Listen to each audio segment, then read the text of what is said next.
Hi అండి, ఎలాగున్నారు? అందరూ బాగున్నారా? నేను సునీత కుకింగ్. ఈరోజు నేను మిరియాలు, అల్లం, 2 లాలిక్కాయలు తీసుకున్నాను. గ్లాసుడు పాలు తీసుకున్నాను. బాగా మరగనివ్వాలి.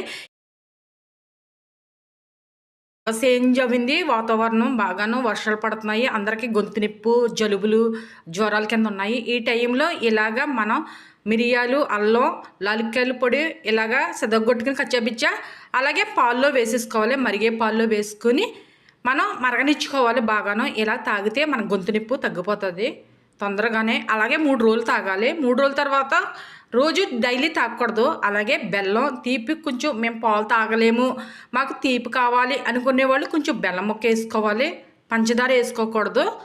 అలా బాగా మరగనిచ్చిన తర్వాత లైట్గా చిటికెడు పసుపు తీసుకుని పసుపు కూడా వేసుకోవాలి. ఇలాగ మరగనిచ్చుకోవాలి, బాగా మరగనిచ్చుకోవాలి.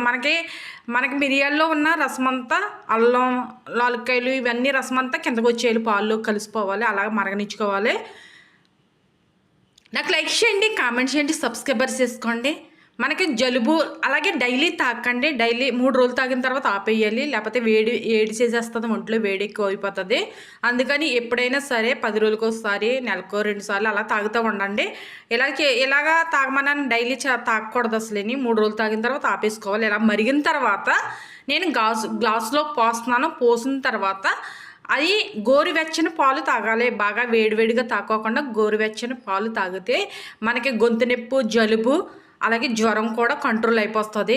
ఇంట్లోనే మనం ఈజీగా కంట్రోల్ చేసుకోవచ్చు. చూడండి, ఇలా మరగనిచ్చిన తర్వాత తాగాలి.